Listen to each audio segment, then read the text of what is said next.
Bollywood silver screen presenting city of amber. इस कहानी की शुरुआत में दिखाया जाता है कि सूरज की तरह एक और सूरज हमारी धरती के पास आ गया, जिस वजह से धरती का पूरा वातावरण बदल गया।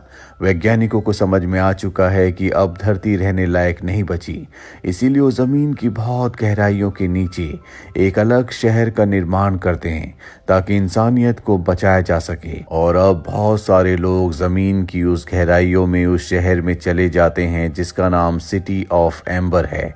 ये यहाँ पर अगले 200 साल तक रहेंगे, क्योंकि वैज्ञानिकों का मानना है कि 200 सालों तक धरती पर रहने लायक वातावरण नहीं होगा। जमीन की गहराइयों की जिन भूल भुलैया में अब सब लोग रहने के लिए चले गए हैं, वहां से निकलने के लिए एक नक्शा बनाया जाता है, जिसे एक खास बॉक्स के अंदर डाल दिया जाता है। उस बॉक्स में टाइमर लगाया जाता है 200 साल का, ताकि आने वाली फ्यूचर जनरेशन जब इस बॉक्स को खोले तो उन्हें यहाँ से बाहर निकलने का रास्ता मिल जाए।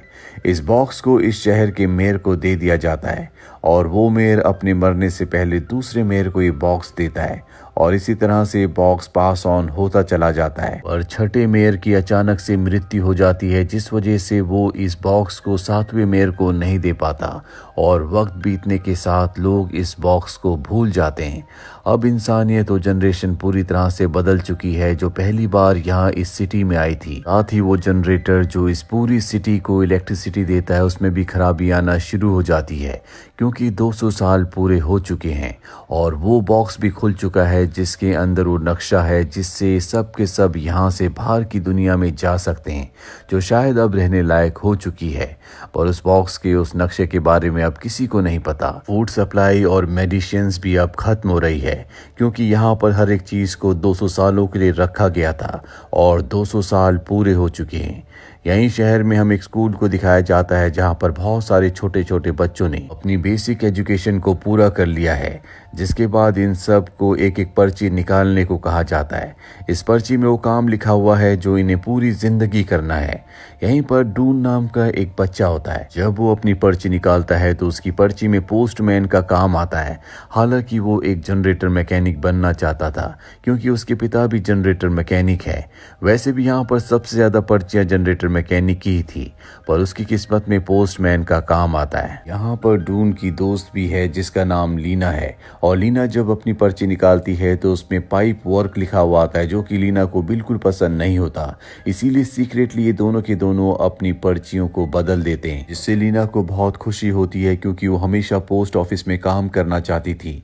वहीं डून भी अब कुछ हद तक सेटिस्फाइड है, क्योंकि वो जनरेटर मैकेनिक बनना चाहता था, पर अब उसे पाइप्स का काम मिला है, जिसका मतलब ये है कि वो हमेशा जनरेटर्स के आसपास ही रहेगा। वहीं लीना जब अपने घर जाती है तो वो अपनी दादी को अपने जॉब के बारे में बताती है। उसकी दादी बहुत ज्यादा बूढ़ी है, इसी वजह से कुछ हद तक उनकी याददाश्त भी कम हो चुकी है। वो लीना से कहती है कि तुम्हें अपने पिता के मैसेज को हमेशा याद रखना चाहिए। दरअसल मरने से पहले लीना के पिता ने उसे बताया था कि बाहर की एक अलग दुनिया है और एक दिन हमें यहाँ से बाहर जाना होगा। उन्होंने उसे उस बॉक्स के बारे में भी बताया था जिसके अंदर बाहर जाने का नक्शा है, लेकिन लीना को ये सारी की सारी बातें झूठी लगती है। अगले दिन लीना जब काम पर जाती है तो देखती है कि कुछ लोग एक आदमी को मार रहे हैं। वो आदमी चीख चीख कर कह रहा होता है कि शहर के अंधेरे हिस्से में जहाँ पर किसी भी इंसान का जाना मना है, मैंने वहां पर एक बहुत बड़े क्रिएचर को देखा, पर उसकी बात पर कोई विश्वास नहीं करता और उसे पकड़ कर ले जाया जाता है।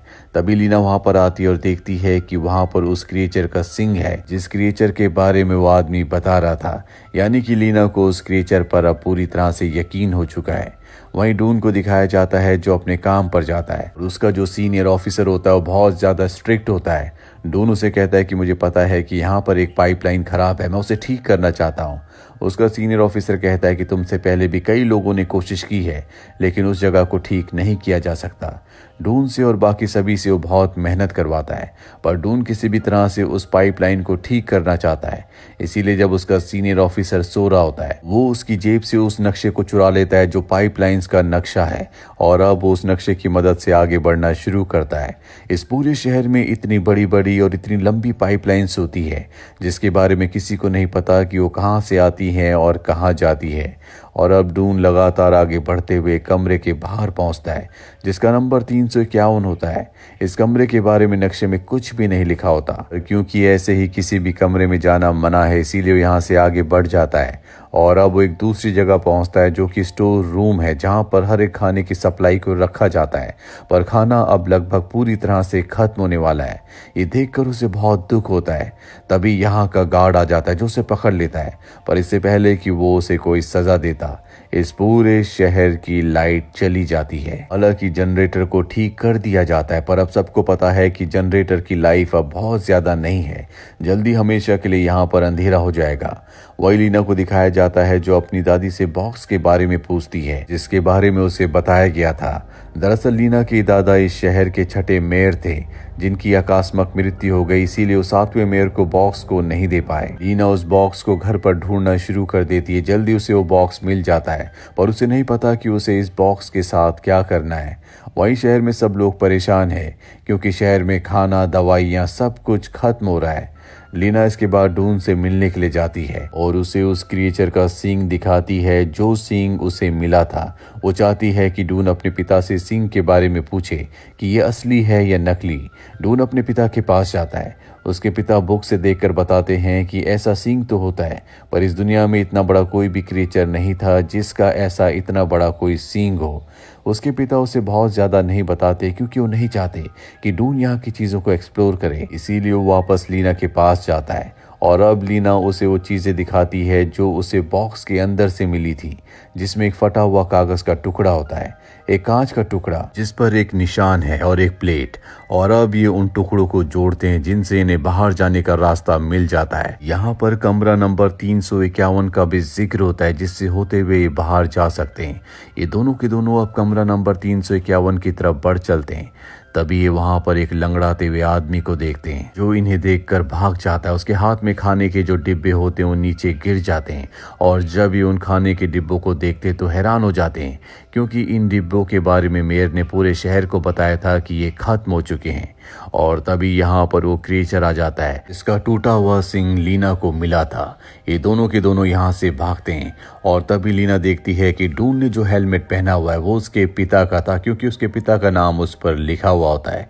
इसीलिए वो अपनी आंट के पास जाती है और अपने पिता के बारे में पूछती है। उसकी आंट बताती है कि तुम्हारे पिता को इस शहर से निकलने का बहुत शौक था, उन्होंने एक रास्ता ढूंढ भी लिया था, पर इससे पहले कि वो आगे बढ़ पाते उनकी मृत्यु हो गई। अब एक बार फिर से ये उसी जगह पर जाते हैं जहां पर कमरा नंबर 351 है, और जब ये उसे खोलते हैं तो उसके अंदर बहुत सारा खाना होता है जो इस शहर के मेयर ने अपने लिए छुपा कर बचा कर रखा होता है ताकि उसे खुद कभी खाने की कमी ना हो।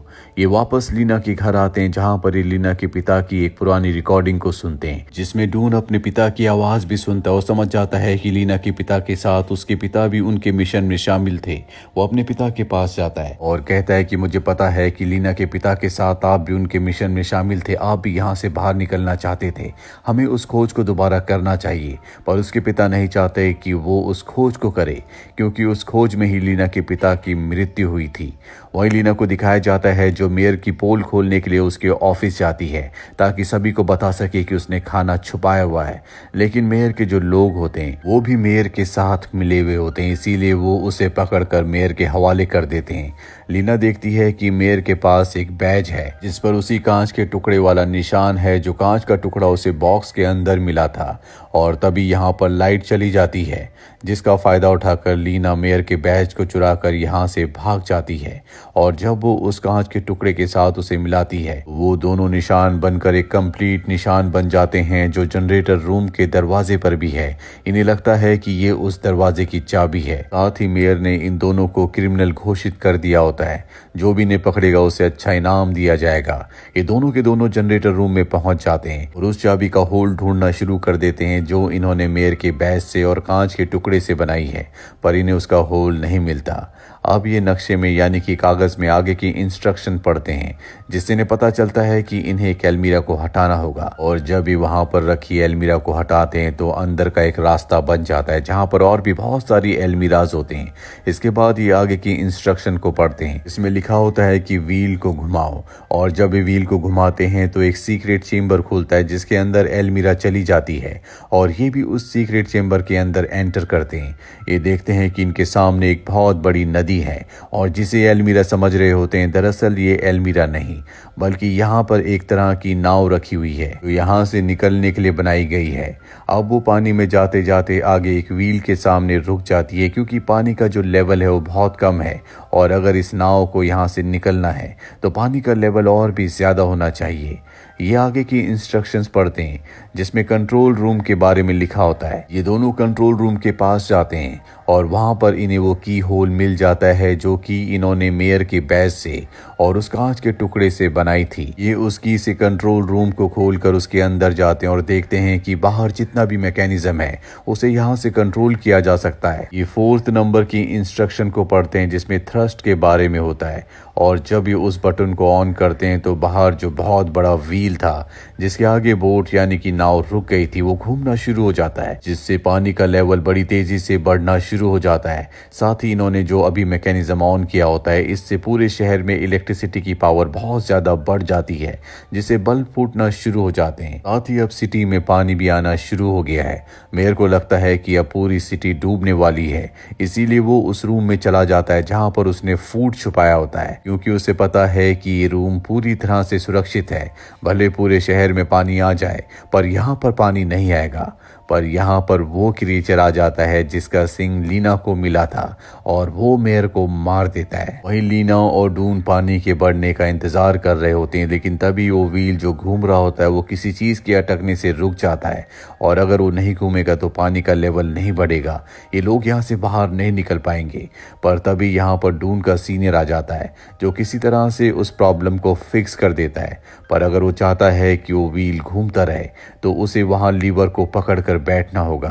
वो डून से कहता है कि तुम यहाँ से निकल जाओ। हालांकि डून उन्हें ऐसी हालत में छोड़कर नहीं जाना चाहता, लेकिन उसके पास कोई भी ऑप्शन नहीं है।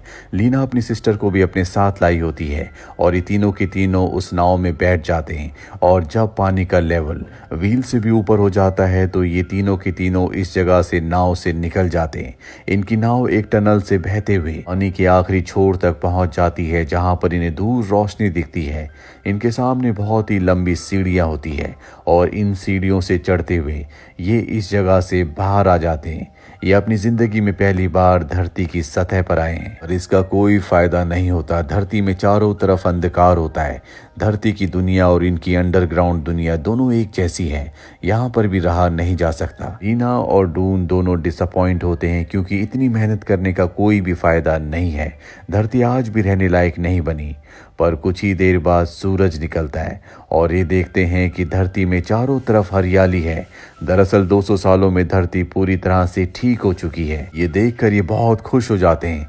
तभी इन्हें एक पक्षी दिखता है, और ये उस पक्षी का पीछा करते हैं, और आगे बढ़ते हुए इन्हें एक बहुत ही गहरी खाई दिखती है।